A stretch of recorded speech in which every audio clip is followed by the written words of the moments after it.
I absolutely love going to different colleges across the country and speaking about atheism. Seriously, if you want me to speak to your campus, contact me below. But every now and then, I will get an email from someone asking if I would be willing to do a debate on the existence of God against some religious person. And I always say no. It's not because those debates are completely pointless. I mean, I've seen Matt Dillahunty and Dan Barker do a really wonderful job as the atheists in those debates. They make fantastic points, they make the audience members think, and they really do change some minds. If not in the short term, definitely in the long term. But I don't like formal debates, especially about the existence of God. It's not my thing. For one, it's not really a debate when neither person is willing to budge on their side.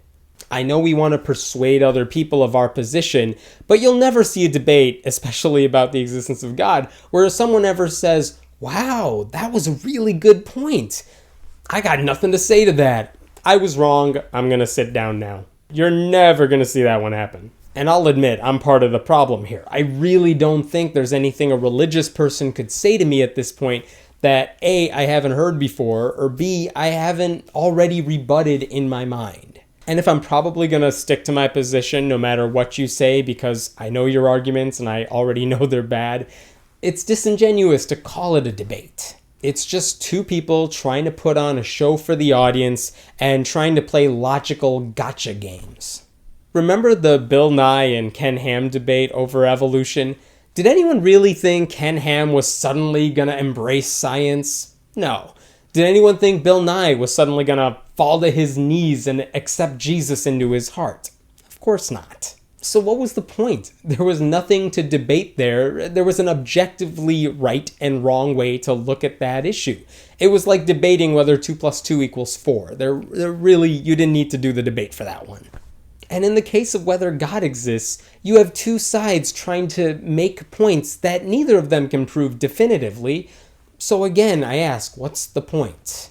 Now, everything I'm saying here is specifically in regard to that one issue of God's existence. I just don't think a formal debate is the way to hash out that particular issue.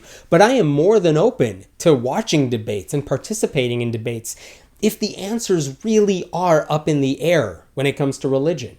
Is religion good for society? Are religious extremists really following the faith, or are they perverting it? Should comparative religion courses become mandatory at all high schools?